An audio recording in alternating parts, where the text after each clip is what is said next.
weird. Did not want to start. It doesn't want to go in gear either.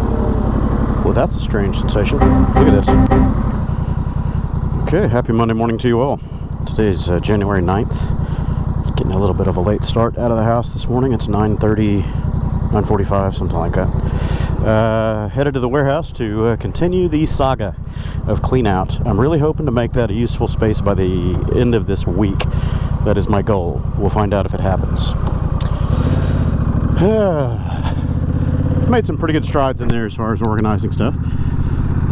So I think it's not too lofty of a goal to have it functional by the end of the week, at least to where I can start hanging out there more, maybe use it for recording some video and stuff like that. I haven't had internet in that office for quite a long time, so I don't have network connectivity. Let's go this way today. I'll have to just record there and edit at home or whatever. If I live stream, I can live stream from the hotspot or from my phone or whatever until I get internet installed there. Not really looking forward to a business internet account there, though. You can't get business internet services inexpensively. They're always upwards of a couple $100 a month, just because it's a business address. So anyway, not a big deal, just trying to keep overall expenses down. Got the Rebel back. I've tried to record a couple of vlogs since I picked it up, but the camera keeps dirt napping on me for no reason at all. It just stops recording. The battery is good, everything's okay, it just decides to quit. So hopefully this morning's vlog doesn't do the exact same thing. We'll find out. So I picked up the Rebel, and the gasket, leaky gasket over on the stator cover was fixed under warranty. It seems to be a pretty common issue. Honda is well aware of it. There are other users talking about it in the Rebel forums, so it's happening to quite a few owners. And there were a few new prospective owners that were shopping for motorcycles, and they had been considering the Rebel 1100, whether manual or DCT, and they were concerned or put off a little bit about the potential DCT issues, and they're hearing about this oil leak and thinking it's the end of the world or whatever. It's minor stuff. This is a Honda. This thing's going to last forever, and Honda DCTs have been very reliable over their various iterations in the Goldwing and NC700, NC750, CTX, all those. I'm trying to remember, the VFR 1200 I think was the first one that Honda did the DCT in, and the first couple of generations had little teething problems, but it wasn't so much mechanical issues as it was the computer timing and kind of shift preferences and things like that. But I mentioned it when I first got the bike. I'm not a DCT expert. I don't know all the revisions and things that Honda has gone through. What are you doing there, fella? Are you going to stop? Are you going to go? Are you going to stop? Are you going to go? I think this is the 6th generation. I'm not sure about that. Somebody could correct me in the comments if I am wrong. But it works really well. It's got a couple of little niggles and things that annoy me, but they're not showstoppers. They're just, little quirks about learning how to ride it. I made a short video about that, I don't know, a couple weeks after I had the bike, so I'll link it here in the cards up above. It's mostly the unexpected downshifts in corners and things like that can get annoying, and then the low speed trundling along, variable speed, where you can kind of get caught between first and second gear in slow traffic, that's just kind of creeping along. Every now and then the driveline lash, the CV or DCT timing and all that can kind of get a little bit hitchy, a little grabby. So whenever that happens, I just flip it over into manual and select a gear, and it quits doing it. Or you can change your ride mode, which would also change shift points and things like that. So it's just little things about learning to ride it and how it's going to behave. The second gear downshift in the corners was the one that annoyed me most, so I just adapted my riding style to manually downshift before I reached a corner. That way it would stay in the gear that I set for several seconds, you know, long enough to enter the apex of the corner and not worry about it downshifting and suddenly, you know, tipping you in because you lost momentum. Other than that, it's been a great bike. Little oil leak, yeah, no problem. Easy fix. And it's covered under warranty. Now, I don't know if it's covered under like a recall or a technical service bulletin that would go beyond the 1-year warranty period if you did not get the extended warranty. I do have an extended warranty, so I didn't even bother to ask if it was a warranty item or not.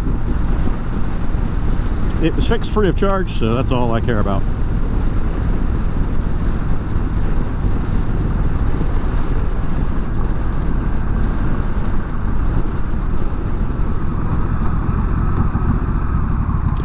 Rebel's a little fat to go squirting down that line.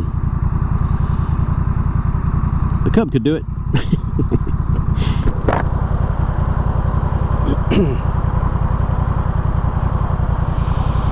Oh, yeah, so the weather's really nice this week so far. This morning is a bit brisk, like 48 degrees or something like that. It's not cold, but it's chilly for morning riding, but that's all right. I'm not wearing anything special. I just have on my Ruka mesh jacket, so arms are a little cold, but my core is okay. Legs are going to be a little chilly, but this afternoon is going to be quite nice. I think we're into the low 70s most of the week with a, I don't know, like a 20% chance of rain off and on, and then no more real rain in the forecast until Sunday or something like that. So if my timing works out this week, as far as work schedule and everything else, I'd really like to get out for a moto camp this weekend. I'm feeling it, man. I haven't been out in a while. I don't know what I'll take. It might be this, might be the Riker. Hell, I might go scamping, you know, take one of the scooters out. Just some outdoor disconnect time, you know.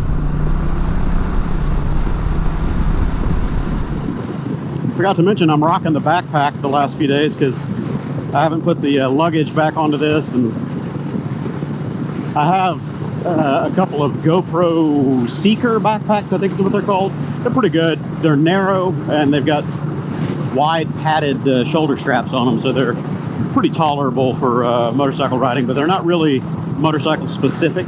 They don't have any dedicated moto features to them. And I don't think that they're really highly waterproof. They're water resistant, but yeah, if you got anything important in there, it's going to get wet in a downpour. So as I was getting around this morning, I was listening to the latest upload from Dork in the Road on YouTube, and he was talking about problems that he's been having, you know, as a content creator, and stale content or things that he didn't like, you know, stress in his life and things like that. Basically, creator burnout, and the fact that YouTube has changed their algorithms in the back end. I've noticed it a lot lately. I haven't been making that many videos lately. My uploads have dropped off. I was mainly focusing on those episodic series for my cross-country trips and the long moto camping trips last fall, but I've noticed that I'm not getting as many views and impressions over the last couple of months, and it's dropped like, you know, straight off the cliff. It's like about a 50 or 60% decline, which is pretty surprising. And then of course the ad revenue and just overall profitability of the channel drops off, and I've discussed that many times. For me, this is still a hobby. It's not a career, but for quote-unquote professional content creators, YouTubers, that sort of thing, that is their job and that's their livelihood. And before I was a content creator, I would hear people complaining about, you know, oh, YouTube has changed this and now my money is gone and blah blah, and you know, I was in that, yeah, okay, poor, you know, cry me a river, you know, poor pity me thing.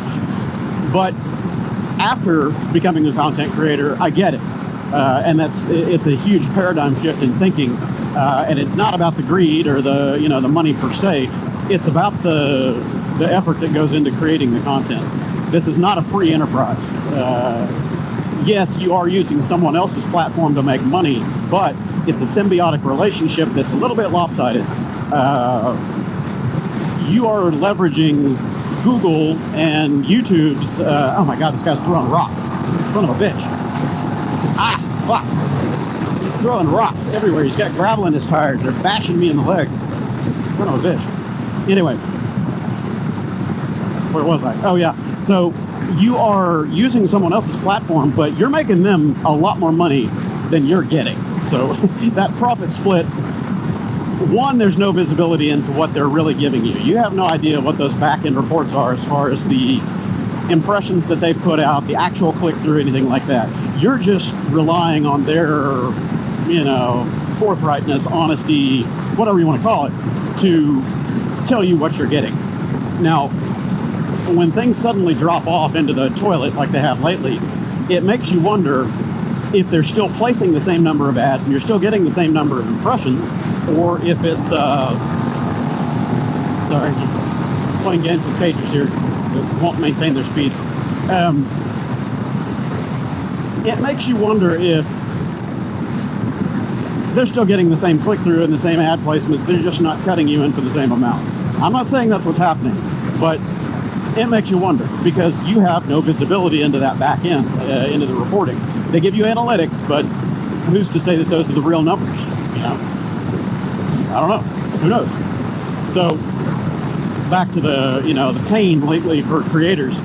When YouTube suddenly stops promoting your content, or at least stops paying you for promoting that content, whatever your normal take is, if you're making a few $100s a month or a few $1,000s a month, well, that's suddenly cut in half.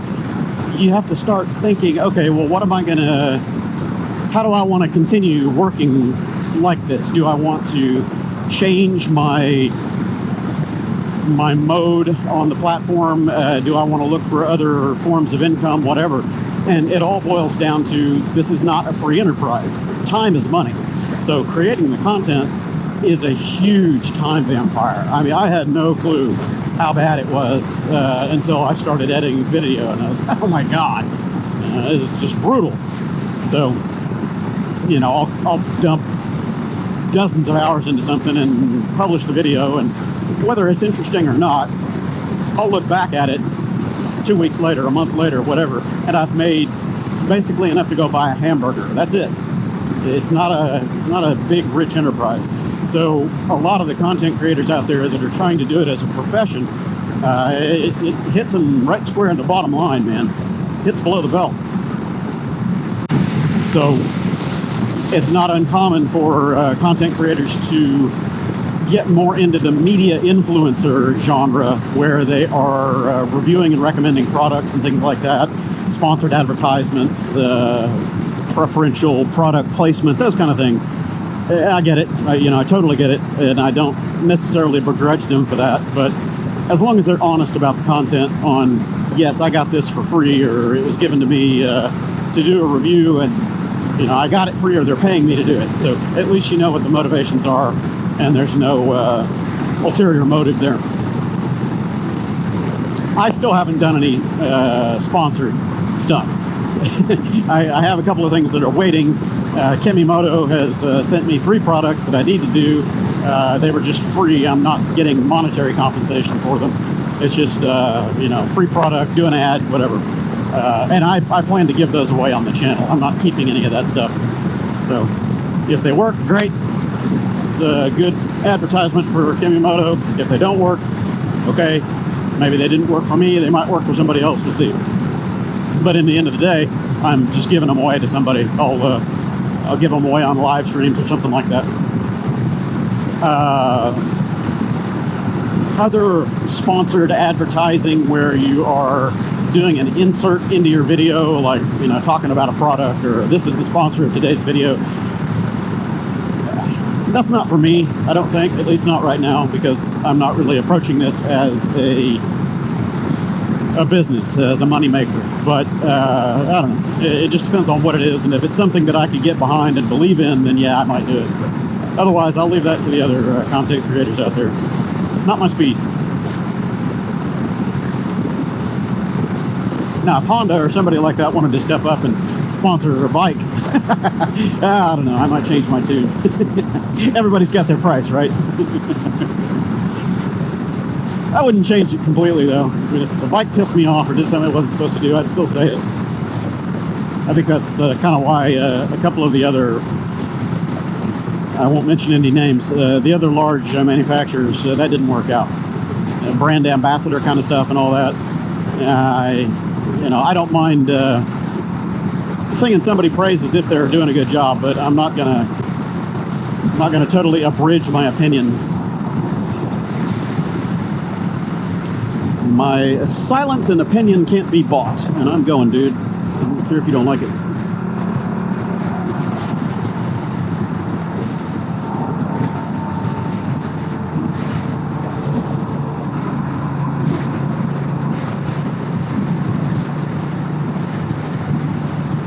I guess I could understand if somebody gave me something, a free product, especially if it's a high dollar item, and they said, you know, look, review this. We're giving it to you for free. You can keep it at the end of the review. If you don't like it, don't leave a negative video or review or something like that. I don't know. I can kind of see the logic behind that because you're not necessarily slitting their throat. But I don't know. I still have a problem with the full disclosure bit. In my mind, the whole idea behind doing a product review is to give an educated, subjective opinion on the product and how it works for you, if it works for you in your particular use case and your experience with whatever it might be. You know, so in the case of motorcycles, you know, I've owned hundreds of motorcycles in my riding career, so I kind of know what to expect from certain machines and how they kind of sort of should behave, and when they're not behaving, I know that that's errant behavior, and I would want to tell people about that and say, hey, watch out for this, because this is not quite normal. In the case of a product like gloves or a jacket or helmet or whatever, those are all almost completely subjective. You know, does it fit you? Does it feel good? You know, do you sweat your balls off in it? Whatever. And that would be different for every particular person, with the exception of like safety items or something. If it's just, you know, glaringly deficient and, you know, like the chin strap comes off the helmet or something. Whoops.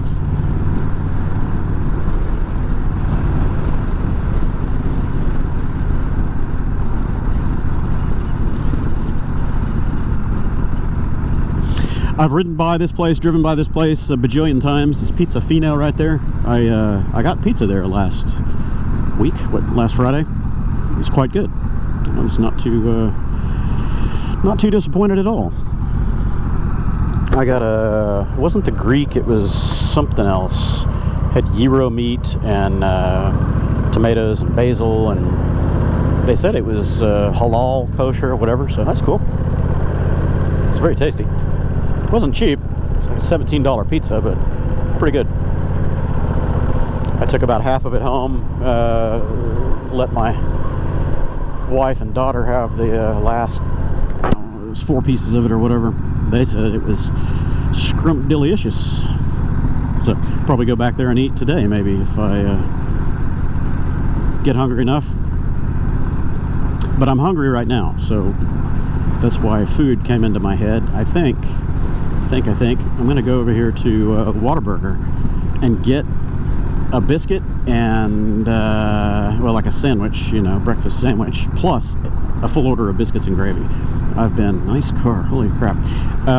I've been craving biscuits and gravy since I did my Annapolis trip, man. That long iron butt that I did on the way home, 1,260 something miles. It was actually more than that. It was about 1,300 miles, because my first gas receipt was well after I had started riding that day. But anyway, that's beside the point. During that long night ride, I was really craving some biscuits and gravy, but there were no Whataburgers up in that area. So I think today is my day. It's not necessarily on the healthy end of the spectrum, but tastes good.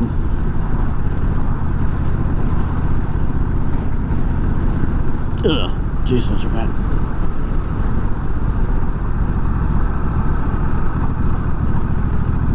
And I don't have a convenient way to take it with, so I guess I'm not doing the meal. I'll just get the items, the entrees, and put them across my lap right here.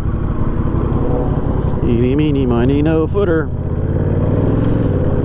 No footer, one-hander, backwards. Okay.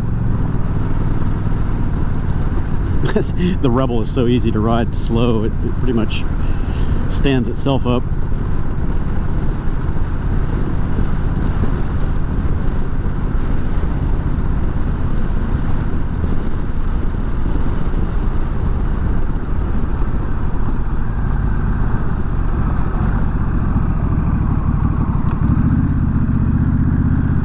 Yeah, I'll do the drive-thru. I don't need to go in.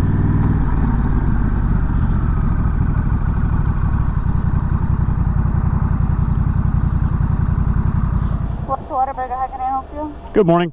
I'd like a sausage, egg, and cheese biscuit and a full order of biscuits and gravy with sausage gravy. I think I can balance it across my lap, not scratch up my tank.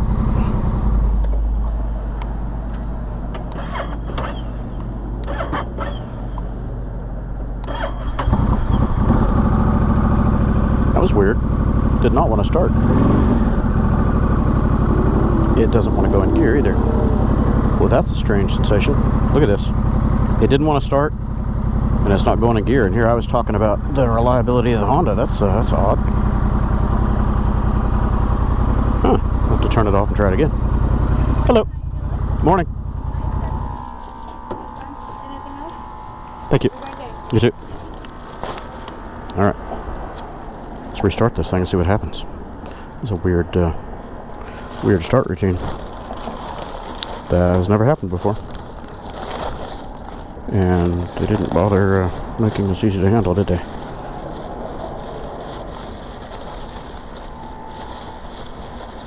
Let's get this through there. If you can do it with gloves on. Oh my god, really?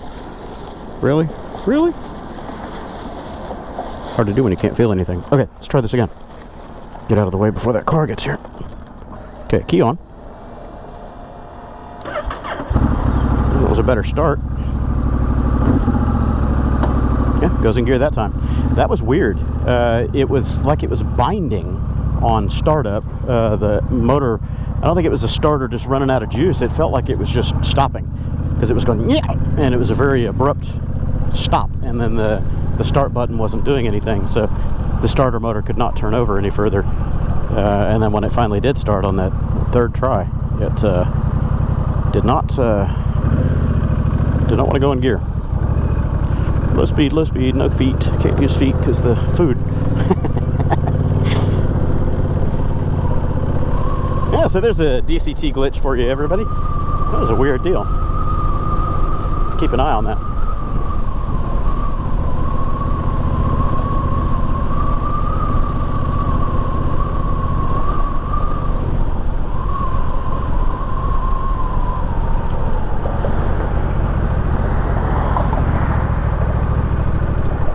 Bumpity bump bump.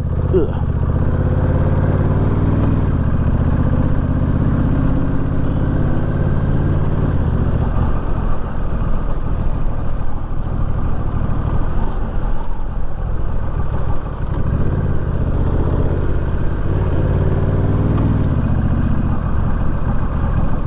Okay, I have arrived. It is breakfast time. See if I can not drop the food. Oh, almost did. Okay, everybody. I'm gonna eat. I'll catch up with you later.